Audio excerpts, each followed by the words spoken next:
আসসালামু আলাইকুম ওয়া রাহমাতুল্লাহি ওয়া বারাকাতুহু। আউযু বিল্লাহি মিনাশ শাইতানির রাজিম। বিসমিল্লাহির রহমানির রহিম। ইন্না সালাতি ওয়া নুসুকি ওয়া মাহইয়ায়া ওয়া মামাতি লিল্লাহি রাব্বিল আলামিন। সাদাকাল্লাহুল মাওলানাল আযীম ওয়া সাদাকাল্লাহু মাওলানাল আযীম ওয়া সাদাকা রাসূলুহুন নবিয়্যুল কারীম। وقال النبي صلى الله عليه وسلم لبيك اللهم لبيك لبيك لا شريك لك لبيك إن الحمد والنعمة لك والملك لا شريك لك ও কামা قال عليه الصلاة والسلام। সুপ্রিয় দর্শক মণ্ডলী, আপনাদের সকলকে পবিত্র ঈদুল আজহার ঈদের শুভেচ্ছা জানাচ্ছি। তাকাব্বালাল্লাহু মিন্না ওয়া মিনকুম। আল্লাহ রাব্বুল কারীম আমাদের এবং আপনাদের সকলের আল্লাহ তাআলা ঈদ, হজ, কুরবানি ইত্যাদিকে আল্লাহ তাআলা কবুল ও মঞ্জুর করে নেন। ঈদুল আজহা অত্যন্ত বরকতময় এক ঈদ, ত্যাগের এক ইতিহাসের কথা আমাদেরকে স্মরণ করিয়ে দেয়। হযরত ইব্রাহিম আলাইহিস সালামের সেই স্মৃতি বিজড়িত ঐতিহাসিক যে কর্ম তিনি আল্লাহ পাকের হুকুম পালনার্থে উপহার দিয়েছিলেন, ইতিহাসের মধ্যে তার কোনো নমুনা নেই।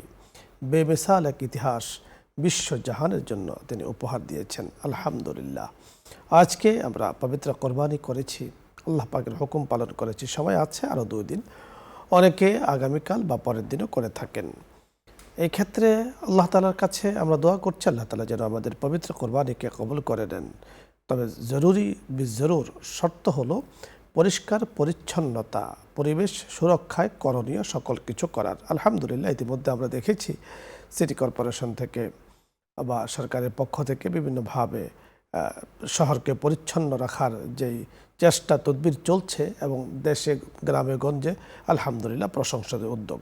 আমরা আল্লাহ রাব্বুল কারীমের শুকরিয়া কামনা করছি এবং ব্যক্তিগত উদ্যোগে যে এলাকায় বাস করছি আমরা সেই এলাকাকে পরিষ্কার রাখবো, পরিচ্ছন্ন রাখবো। তাই আজকে ইসলামী দৃষ্টিতে পরিষ্কার পরিচ্ছন্নতার গুরুত্ব তাৎপর্য নিয়ে বিস্তারিত কথা বলবেন বিশিষ্ট ইসলামী চিন্তাবিদ, খ্যাতিমান আলেম দ্বীন মুফতি মোহাম্মদ রুহুল আমিন সুজানগরী, প্রিন্সিপাল জামিয়া মাহমুদিয়া ইসলামিয়া মহাখালী, ঢাকা। সাথে আছি আমজাদ হোসেন হেলালি। ধন্যবাদ। ওয়ালাইকুম আসসালাম ওয়া রাহমাতুল্লাহ। মোহতারাম, কেমন আছেন? আলহামদুলিল্লাহ, ভালো আছেন? শুকরান, আলহামদুলিল্লাহ। আপনার কাছে আমরা যে বিষয়টি আজকে জানবো তা হলো যে ইসলামের দৃষ্টিতে পরিষ্কার পরিচ্ছন্নতার যে গুরুত্ব। আসলে একজন মানুষের কলবে যদি পরিচ্ছন্নতা থাকে তাহলে সকল কিছুই পরিষ্কার পরিচ্ছন্নতা থাকে। আইন কানুন করে আসলে অনেক সময় পরিষ্কার পরিচ্ছন্নতা করা যায় না। আসলে কলবের ব্যাপারটা কিন্তু অন্যরকম। আপনি বাড়িতে থাকেন, আমি যে এলাকায় থাকছি এটা কিন্তু অত্যন্ত চমৎকার। এই যে সুন্দর বসুন্ধরা দেখেছেন, কত চমৎকার সুন্দর পরিপাটি গোছানো এক শহর। তো আল্লাহ রাব্বুল কারীম আমাদেরকে এই যে পরিচ্ছন্নতার গুরুত্ব তাৎপর্য নিয়ে কথা বলা তৌফিক দিয়েছেন। আপনার কাছে এই সম্পর্কে বিস্তারিত শুনব। ধন্যবাদ উস্তাদে মুহতারাম মুফতি আমজাদ হোসেন হেলালি সাহেবকে এবং সুপ্রিয় শ্রোতা দর্শক মণ্ডলী দেশ ও দেশের বাইরে থেকে যে যেখান থেকে আমাদের সাথে সংযুক্ত রয়েছেন সকলকে পবিত্র ঈদুল আজহার শুভেচ্ছা ও অভিনন্দন। তাকাব্বালাল্লাহু মিন্না ওয়া মিনকুম। আমরা এই জিলহজ মাস শুরু হওয়ার আগে থেকে নিয়ে এ পর্যন্ত কোরবানির আলোচনা, কোরবানির ফজিলত, বরকত, হজের আলোচনা অনেক শুনেছি। এখন আমাদের জন্য সবচেয়ে গুরুত্বপূর্ণ যে জিনিসটা সেটা হলো পরিষ্কার পরিচ্ছন্নতা। হঠাৎ করে কোরবানি অসংখ্য পশু জবাই করার কারণে যত্রতত্র পশুগুলো আমরা জবাই করে থাকি পর্যাপ্ত পরিমাণ জায়গার অভাবে। তো পরিষ্কার পরিচ্ছন্নতা এটা ইসলামে এত গুরুত্ব দেওয়া হয়েছে, এত গুরুত্বপূর্ণ একটা জিনিস যে আল্লাহ রাসূল সাল্লাল্লাহু আলাইহি ওয়াসাল্লাম হাদিস শরীফের মধ্যে বলেছেন আত-তুহুরু শাতরুল ঈমান, অর্থাৎ পরিচ্ছন্নতা, পবিত্রতা এটা ঈমানের একটা অংশ, বিশেষ একটা অংশ। অর্থাৎ এমনিতেই পরিষ্কার পরিচ্ছন্নতা মানুষের একটা রুচির সাথে স্বভাব গুণ, একটা স্বভাব চরিত্রের সাথে মিল রাখা একটা জিনিস। প্রত্যেকটা মানুষ একটা অনুষ্ঠানে নিজে পরিষ্কার পরিচ্ছন্ন থাকতে ভালোবাসে, তার বাড়ি ঘর দোর আসবাবপত্র আঙিনা সব কিছু পরিষ্কার রাখতে ভালোবাসে। এখানে মানুষের স্বভাব গুণ থাকা সত্ত্বেও ইসলাম এটাকে ইবাদতের মধ্যে নিয়ে এসেছে, অর্থাৎ এটাকে অনেক গুরুত্বপূর্ণ একটা ইবাদত হিসেবে গণ্য করেছে। হাদিস শরীফের মধ্যে রাসূলুল্লাহ সাল্লাল্লাহু আলাইহি ওয়াসাল্লাম বলেছেন আল ঈমানু বিদ'উ ওয়া সাবউনা শুবা, ঈমানের 70-এর চাইতে অধিক অংশ রয়েছে। এর মধ্যে আফদালুহা কাউলু লা ইলাহা ইল্লাল্লাহ ওয়া আদনাহা ইমাতাতুল আযা আনিত তরিক, সর্বোচ্চ উচ্চ অংশ হলো লা ইলাহা ইল্লাল্লাহ, আর সর্বনিম্ন হলো মানুষের পথে থেকে কষ্টদায়ক জিনিসপত্রকে সরিয়ে দেওয়া। অর্থাৎ যেটা আমরা স্বভাবগুণ হিসেবে যেটাকে আমরা পছন্দ করি, সেটাকেই ইসলাম শুধু স্বভাবগুণের মধ্যে রাখে নাই, বরং অত্যন্ত গুরুত্বপূর্ণ একটা ইবাদতের মধ্যে নিয়ে এসেছে। সেই হিসেবে আমরা যারা কোরবানি করছি শহরে গ্রামে গঞ্জে, প্রত্যেকে যদি আমরা ইমানি দায়িত্ব হিসেবে, শুধু আমাদের রুচির ব্যাপার হিসেবে নয়, ইমানি দায়িত্ব হিসেবে যদি আমরা আমাদের নিজ নিজ মহল্লা এলাকা পরিষ্কার পরিচ্ছন্ন রাখি, তাহলে এই যে কুরবানির পরবর্তীতে যে একটা ভোগান্তির তৈরি হয়, একটা দুর্গন্ধের সৃষ্টি হয়, বিভিন্ন অপরিচ্ছন্নতা দেখা যায় অলিতে গলিতে, গভর্নমেন্ট এ ব্যাপারে যথেষ্ট পদক্ষেপ নেন, সিটি কর্পোরেশন থেকে যথেষ্ট পদক্ষেপ নেন। আমরা ব্যক্তিরা যদি এখানে সহযোগিতা না করি, তাহলে পরিপূর্ণতা আনা সম্ভব নয়। এজন্য আমরা আমাদের আজকের এই অনুষ্ঠানের মাধ্যম দিয়ে সকলের কাছে অনুরোধ জানাবো যে আমরা যে যেখানে বসবাস করি, যে যে মহল্লায় আছি, যে যেই গ্রামে আছি, প্রত্যেকেই আমরা কুরবানির কাজ শেষ হওয়ার সাথে সাথে এর বর্জ্যগুলো, রক্তগুলো আর অন্যান্য বর্জ্য পদার্থগুলোকে আমরা যথাযথভাবে সংগ্রহ করব এবং সিটি শহরগুলোতে আমরা যারা বসবাস করি, সেখানে সিটি কর্পোরেশনের পক্ষ থেকে অগ্রিম ব্যাগ বিতরণ করা হয়।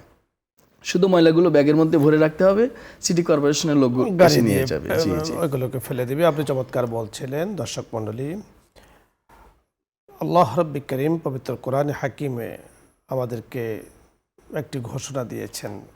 তিনি কাদেরকে পছন্দ করেন? পছন্দ করেন তওবাকারীদেরকে, তিনি পছন্দ করেন পবিত্রতা অর্জনকারীদেরকে। যেমনটি তিনি ঘোষণা দিয়েছেন, ইন্নাল্লাহা ইউহিব্বুত তাওয়াবিন ওয়া ইউহিব্বুল মুতাতাহহিরিন। আল্লাহ তাআলা তাওবাকারীদেরকে পছন্দ করেন, পবিত্রতা অর্জনকারীদেরকে পছন্দ করেন। এখানে পবিত্রতার অর্থ হলো দুই ধরনের। একটি হলো কলবকে পরিষ্কার পরিচ্ছন্ন করা, শিরিক থেকে, মাসিয়াত থেকে, লৌকিকতা থেকে, লোক দেখানোর মানসিকতা থেকে নিজের অন্তরটাকে পরিচ্ছন্ন রাখা এক অর্থ। আরেকটি হলো আমার পরিবেশ, আমার দেশকে পরিচ্ছন্ন রাখবো। আমি যেখানে বসবাস করছি, আমার দায়িত্ব এবং কর্তব্য হলো ওই জায়গাকে, ওই এলাকাকে, ওই অঞ্চলকে, ওই নগরকে, ওই শহরকে পরিচ্ছন্ন রাখা, কোনোভাবে যাতে পরিবেশ দূষিত না হয়, দুর্গন্ধ না ছড়ায়। এজন্যই আজকে আমাদের এই চমৎকার আয়োজন। আজকে ঈদের দিন আপনাদেরকে আলহামদুলিল্লাহ আপনারা সতর্ক আছেন, সচেতন আছেন, সকল কিছু আপনাদের খেয়াল আছে। তারপরও আলোচনা আমরা এই জন্যই করছি যেন আলহামদুলিল্লাহ নিউজ 24-এর ইসলাম আমরার মাধ্যমে সকলের কাছে আমরা বার্তা পৌঁছে দিতে চাই যে আমরা মুসলিম হিসাবে সকলেই আল্লাহ পাকের পছন্দনীয় বান্দাবান্দি হতে চাই।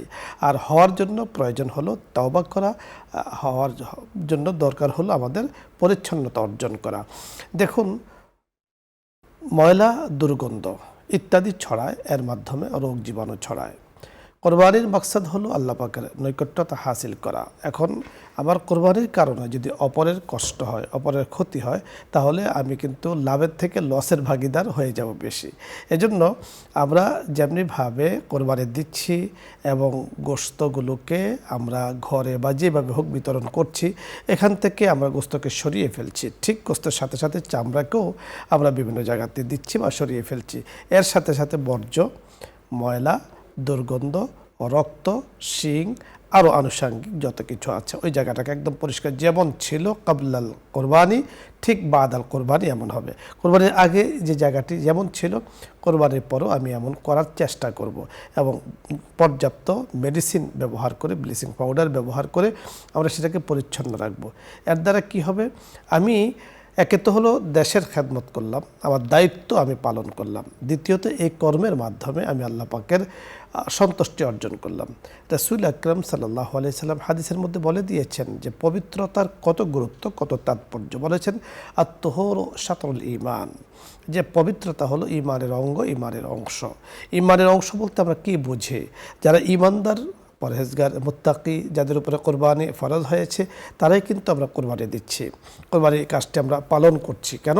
আল্লাহ তাআলার নৈকট্যতা হাসিলের জন্য। তাহলে ইমানের যে অংশ বাকি রয়ে গিয়েছে সেটাও কিন্তু আমাকে পালন করতে হবে। কোনোভাবেই আমার শহরকে, আমাদের এই দেশকে কোনোভাবে আমরা দুর্গন্ধ হতে দেব না, রোগ জীবাণু ছড়িয়ে পড়ুক এটা আমরা করতে দেব না। দর্শক মণ্ডলী, এই বিষয়টি আমাদেরকে হৃদয়ঙ্গম করতে হবে, বুঝতে হবে, দায়িত্বের সাথে সেটাকে পালন করতে হবে। দেখুন, আমি যেমনিভাবে আমার সব কিছুকে আমি বুঝে নিয়েছি, ঠিক যাদেরকে আমি রেখেছি বা কাজ করার জন্য তাদের থেকে এই কাজটাকেও বুঝিয়ে নেওয়া অবশ্যই জরুরি। আল্লাহ তাআলা আমাদেরকে বোঝার তৌফিক দান করেন। আলোচ্য বিষয় নিয়ে যদি আপনাদের কোনো কিছু জানার থাকে, বোঝার থাকে, অথবা পবিত্র কোরবানি, পবিত্র জিলহজ, পবিত্র হজের সাথে সম্পৃক্ত কোনো বিষয় জানার প্রয়োজন হয়, তাহলে আপনি প্রশ্ন করতে পারেন। দেখুন, এই কোরবানি থেকে আমাদের কি শিক্ষা, আমরা শিক্ষাটা যদি অর্জন করতে পারি তাহলে এই সকল বিষয় আমাদের জন্য সহজ হয়ে যাবে। কোরবানি আমাদের জন্য ত্যাগের শিক্ষা দেয়। আমি আপনাদের কাছে আসবো ইনশাল্লাহ, মোহতারামের কাছে আমরা একটু শুনতে চাই যে দেখুন, এই যে এটাও কিন্তু অনেক বড় একটা ত্যাগ। কোরবানি করার পরে স্বাভাবিক কারণে সারাদিন পরিশ্রম করার পরে, সারাদিন একটা খাটাখাটুনি করার পরে বিশ্রাম করতে চায়। ঠিক আমি যখন আমার বিশ্রামটাকে ত্যাগ করে আমার এলাকাকে, আমার মহল্লাকে আমি পরিচ্ছন্ন রাখলাম, তো এই ত্যাগের মাধ্যমেও কিন্তু কোরবানির একটা অর্জন আমি পেয়ে যাব। আপনার কাছে এই সম্পর্কে আমরা কিছু কথা শুনতে চাই। এ ব্যাপারে আমি বলতে চাই যে কুরবানিটা আমাদের মৌলিকভাবে শিক্ষা দেয় ত্যাগ। ত্যাগটা আমরা শুধু আল্লাহ পাকের সন্তুষ্টির জন্য করি তাই না, কখনো কখনো আল্লাহ পাকের সন্তুষ্টি ইবাদত করি, আবার কখনো কখনো আল্লাহ পাকের মাখলুককে খুশি করার জন্য, মাখলুককে সন্তুষ্টি করার জন্যও কিন্তু আমরা ত্যাগ করে থাকি। তো আমরা যেই কোরবানির বর্জ্যগুলো যদি আমরা যত্রতত্র ফেলে রাখি, এর দ্বারা মাখলুকের কষ্ট হবে, মানুষের চলাচলে কষ্ট হবে। সবচাইতে বড় বিষয় হলো যে আমার মহল্লায় কিন্তু আমিই সবসময় চলাচল করব। আমার বাচ্চা চলবে, আমার ভাই বিরাদা, আমার আত্মীয় স্বজন, আমার ফ্যামিলি মেম্বাররা চলবে, তাদের ভীষণ কষ্ট হবে। যদি আমরা ব্লাডটা ভালোভাবে পরিষ্কার না করি, বর্জ্যটা ভালোভাবে পরিষ্কার না করি, তাহলে দেখা যাবে যে প্রায় 1-2 সপ্তাহ পর্যন্ত এই দুর্গন্ধ থেকে যায় এবং রাস্তায় বের হওয়া যায় না। তো এখানে আমরা যেমনিভাবে পশু ক্রয় করে, অর্থ খরচ করে আল্লাহর রাহে কোরবানি করেছি এবং গোশতগুলো মানুষের মধ্যে বিতরণ করে ত্যাগ করছি, ঠিক তেমনিভাবে আমরা যদি এই পরিষ্কার পরিচ্ছন্নতা অর্জন করি এবং আমাদের মহল্লা, আমাদের গ্রাম, আমাদের রাস্তাঘাটগুলো আমরা যদি নিজ জিম্মাদারিতে, নিজ দায়িত্বে এগুলো পরিষ্কার পরিচ্ছন্ন রাখি, তাহলে দেখা যাবে যে আমাদের ত্যাগটা পূর্ণতা পাবে। এবং এটা আমার মনে হয় যে বর্তমান সময়ের জন্য আরও বড় একটা ত্যাগ হবে আর কি, যদি আমরা আমাদের বর্জ্যগুলো নিজ নিজ দায়িত্বে, নিজ নিজ এলাকার, নিজ নিজ মহল্লার, বিশেষ করে আমার পশুর বর্জ্যটা যদি আমি নিজে সুন্দর করে সেটাকে গুছিয়ে রাখি বা সেখানে যেভাবে সেটা দূর করা যায় সেভাবে দূর করি, তাহলে আমার মনে হয় যে কুরবানির ত্যাগের সাথে এটা বড় ধরনের একটা ত্যাগ। আপনি চমৎকার বলেছেন। দেখুন, রাসূল আকরাম সাল্লাল্লাহু আলাইহি সাল্লাম আরেকটি হাদিসে বলেছেন, নাযিফু আফনা বুয়ুতিকুম, যে তোমরা তোমাদের ঘরের আঙ্গিনাকে পরিষ্কার রাখো। এখন আপনি গোশত বা মাংস এগুলো ঘরে নিয়ে গেলেন, দেখা গেল এখান থেকেও কিন্তু বর্জ্য কিছু তৈরি হয়, এখান থেকে কিছু ময়লা তৈরি হয়, তা আমি আঙ্গিনায় ফেলে রাখলাম বা আরেকজনের বাসার পার্শ্বে ফেলে রাখলাম, অথবা 2 বাসার মাঝখানে উপর থেকে নিচে ফেলে রাখলাম। এখান থেকে কিন্তু রোগ জীবাণু ছড়াবে। কেন আমরা এই কাজটি করতে যাব? এটা তো উচিত না, কারণ নির্দিষ্ট যে জায়গা আছে, প্রত্যেকটি বিল্ডিংয়ে ডাস্টবিনের ব্যবস্থা আছে এবং সেখান থেকে এগুলো সরানোর ব্যবস্থা আছে। তাহলে আমি এই কাজটা কেন করতে যাচ্ছি? আমি যদি মনে করছি যে আমারটা তো, আমি তো বেঁচে গেলাম, অন্যকে আমি ক্ষতিগ্রস্ত করলাম, তা আপনি তো বাঁচলেন না, বরং আপনি নিজের আরও ক্ষতি করলেন, আমি নিজের আরও ক্ষতি করলাম। এজন্য নিজের আঙ্গিনাকে পরিচ্ছন্ন রাখা এটা অত্যন্ত জরুরি। কোরবানির দিন যাচ্ছে, কোরবানি বছরে আসবে, বছরে যাবে, কিন্তু কোনো কারণে যদি আমার কোনো কর্মের কারণে কোনো কেউ ক্ষতিগ্রস্ত হয়ে যায়, তাহলে এর দ্বারা এটার কোনো মুকাফাত হয় না, এটার কোনো আপনি ক্ষতিপূরণ দিয়ে এটা শেষ করা যাবে না, রোগ জীবাণু ছড়াতে পারে সাংঘাতিকভাবে। এই জন্য যে আমরা, আমাদের যে একটা স্লোগান আছে যে আমরা পরিবেশ সুরক্ষায় নিজেদের দায়িত্বকে আমরা পালন করি, রক্ষা করি। আপনার কাছে আমি যে বিষয়টি এখন জানবো যে হুজ্জাজে কেরাম যারা হাজী সাহেবগণ আছেন, ওনারা প্রতি বছর মক্কা মদিনায় যান এবং সেখানেও তারা কিন্তু কোরবানি করেন। আমরা মক্কা মদিনায় দেখেছি পর্যাপ্ত পরিমাণে কোরবানি হয়, এত হাজার লক্ষ লক্ষ হাজী সাহেব যান, সেখানে কিন্তু যত্রতত্র কোরবানি হয়ও না, আবার বর্জ্য কোনো জায়গাতে পড়ে আছে অথবা দুর্গন্ধ ছড়াচ্ছে, আজ পর্যন্ত অন্তত আবার দেখিও নি, শুনিও নি। এখান থেকে আমাদের জন্য আসলে কী শিক্ষা আপনার কাছে আমরা শুনবো? এখান থেকে আমাদের জন্য সবচেয়ে বড় শিক্ষা যেটা আমি আপনার সাথে একটা জিনিস শেয়ার করতে চাই, সেটা হলো শুধু সৌদি আরব নয়, যে কোনো উন্নত দেশ বা যারা আধুনিকতার চূড়ান্ত পর্যায়ে রয়েছে, বিশেষ করে পরিষ্কার পরিচ্ছন্নতায়, সেখানে আপনি খোঁজ নিলে দেখবেন যে শুধু গভর্নমেন্ট সুন্দর সুন্দর আইন করছে, বিষয়টা এরকম নয়। পাবলিক সবচাইতে বেশি অ্যালার্ট, পরিষ্কার পরিচ্ছন্নতার ব্যাপারে পাবলিক সবচাইতে বেশি গুরুত্বশীল। আইন করে, আপনি শুরুতে যে কথাটা বলেছিলেন যে আইন করে কখনো পরিষ্কার পরিচ্ছন্নতা বা সকল কিছু 100% মোকাম্মাল করা সম্ভব নয়। তো সৌদি বলেন বা অন্য যে কোনো রাষ্ট্র যারা খুব পরিষ্কার পরিচ্ছন্ন থাকে, সেখানে আমরা দেখেছি যে পাবলিক নিজেরা সবচাইতে বেশি পরিষ্কার। নিজেরা একটা কলা খেয়ে একটা সিল্কা যদি আশেপাশে কোনো ডাস্টবিন না থাকে, হাতে করে নিয়ে ঘুরতেছে, যতক্ষণ পর্যন্ত সে ডাস্টবিন না পাচ্ছে, ওই ময়লার ঝুড়ি না পাচ্ছে, ততক্ষণ পর্যন্ত সে কলার সিল্কা ফেলছে না। নির্দিষ্ট জায়গায় গিয়ে তারপর সে কলার সিল্কাটা ফেলছে, বাদামের খোসা, আমের খোসা, যে কোনো জিনিস।